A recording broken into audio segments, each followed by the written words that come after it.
e-waste and biomedical waste, and will include waste-to-energy generation facility. A smart city needs to create and utilize smart power.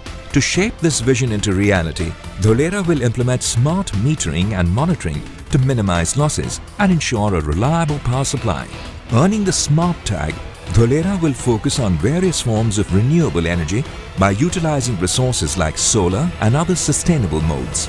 The role of information and communication technology is to build a smart, socially and technologically attractive, sustainable, world-class city, which will be one of the engines for the economic growth of the region. Dholera SIR is expected to be a city that will use information and communications technology as an underlying enabler in all spheres of the city and will integrate multiple essential disciplines such as governance, healthcare, safety and security, education, transportation, industrial growth, utilities and economy, with city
PPP mode, adhering to the guidelines of the Greenfield Airport Policy.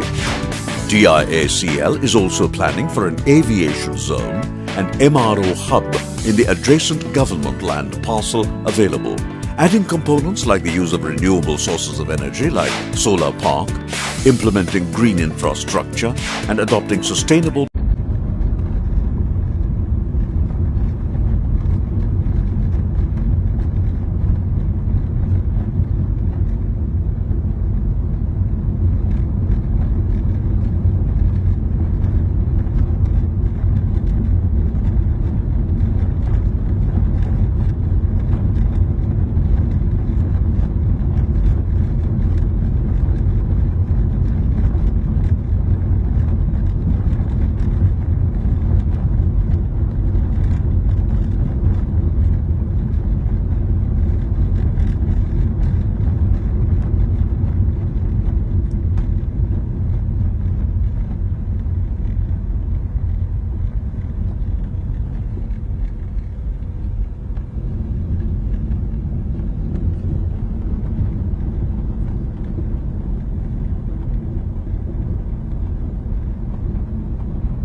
long-term finance, and this can prove to be critical in a project as big as the Delhi-Mumbai Industrial Corridor.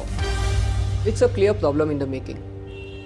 The amount of money that the government wants in PPP, the 12th five-year plan says that we need $1 trillion of work, 50% on PPP. Now that converts into mind-boggling number of 500 billion. Obviously, you do not have that sort of financing. A large amount of funding today is from the commercial banking system, and the commercial banking system has what is popularly known as an asset liability mismatch. To counter that, the various stakeholders, whether it's the government, whether it's the private sector, whether it's the financial markets, have all asked for long-term debt funds. As you know, the government is in the final stages of announcing almost a 50,000 crore India debt fund, and the announcements have already been made. So that's the first major step to creating 10 to 20 year money for infrastructure projects.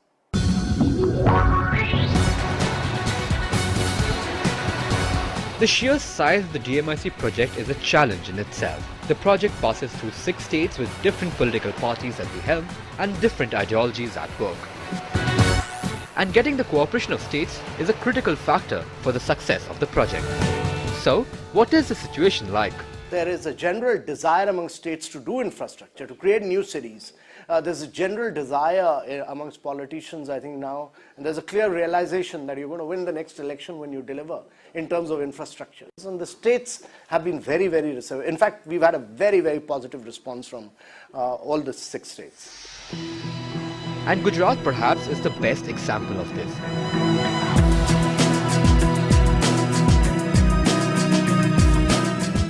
Its Chief Minister Narendra Modi's insistence on development has borne rich political dividends and has inspired a lot of states to follow suit. When we come back, we'll take a trip to the state and look at one of the biggest cities of the GMIC project coming up. Braj Binani Group and Bloomberg UTV present Building India.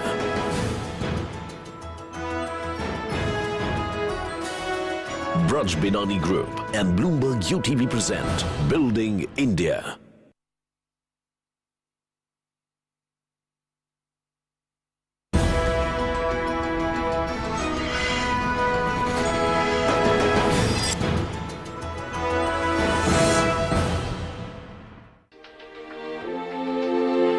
As the first rays of sun break through the dark night, it is time for the sleepy little village of Dholera to wake up.